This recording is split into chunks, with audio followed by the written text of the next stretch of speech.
Lanjut episode sebelumnya. Dan di sini saat Robbie mendengar Topan bilang, yang ada di dalam koper itu bukan uang, langsung berekspresi marah. Robbie yang mendengarkan itu langsung melaporkan ke Nona Ellen.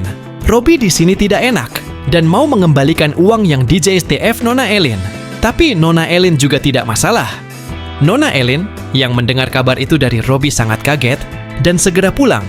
Sayangnya kemarin Nona Ellen tidak langsung mengecek koper. Itu karena dia ada meeting penting. Robbie yang saat itu merasa kesal dengan berita yang didengar langsung menyuruh Dot untuk mengantarnya ke rumah Peot.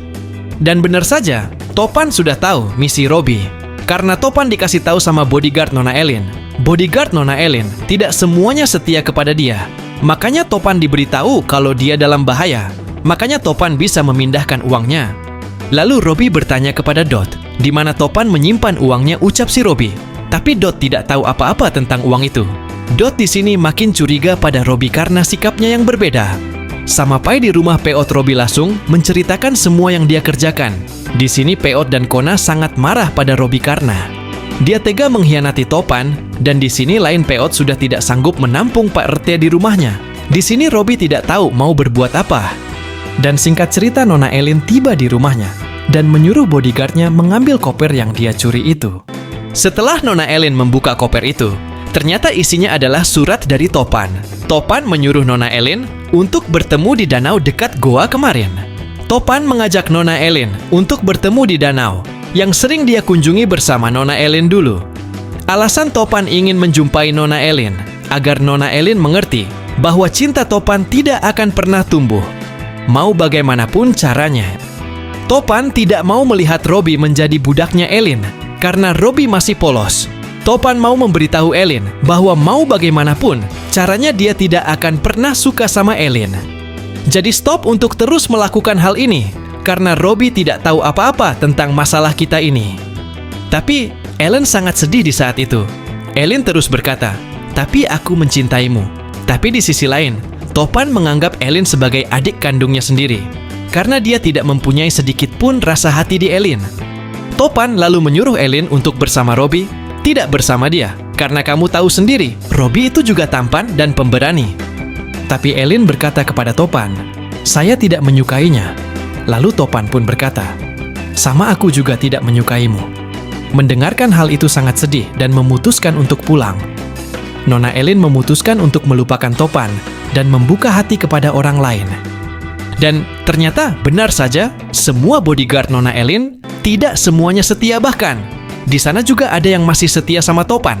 Makanya Topan diberitahu bahwa dia dalam bahaya. Robbie yang tahu bahwa Nona Ellen akan melupakan Topan Robbie langsung menuju ke rumah Ellen dan menemaninya di saat dia sedih. Ellen pun merasa nyaman saat berada di dekat Robbie. Malah sebaliknya, Robbie juga tambah nyaman di dekat Ellen. Mereka pun ngobrol dan Nona Ellen pengen ditemani Robbie untuk belanja di minimarket. Mereka pun menjalani hari-harinya bersama. Lama-kelamaan mereka mempunyai perasaan yang sama, saling mencintai. Namun mereka masih memikirkan, apakah saya mau pacaran sama anak mafia? Ucap si Robbie. Terus lanjut ke Topan. Bagaimana nasib Robbie dan Topan? Sedangkan Topan tahu bahwa Robbie adalah dalang di balik kehilangannya kopernya Topan. Apakah Topan mau memaafkan Robbie karena Robbie melakukan itu semua karena dia membutuhkan uang yang banyak dan sedang kepepet? Tapi Topan tidak memikirkan itu semua karena Topan tahu Robbie sangat polos orangnya dan tidak akan mungkin Robbie melakukan hal itu tanpa tujuan yang tertentu. Topan langsung menemui Robbie yang melihat Topan menuju ke dirinya Hobi. Tidak tahu mau ngomong apa karena Robbie sudah terlanjur malu sama Topan. Tapi di sini Topan yang memulai mengajak Robbie ngobrol dan mereka pun kembali berteman.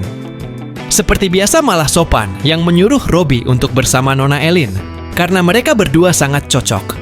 Robbie yang mendengar itu coba berusaha untuk membuka hatinya untuk anak Ellen agar Robbie bisa hidup tercukupi. Mereka berdua pun hidup bersama. Dan ayahnya Ellen juga menyetujui hubungan mereka tanpa harus Hobi menjadi mafia seperti Topan. Singkat cerita, ayahnya Ellen pun meninggal dunia dan semua harta warisannya diserahkan ke Nona Ellen dan Robbie.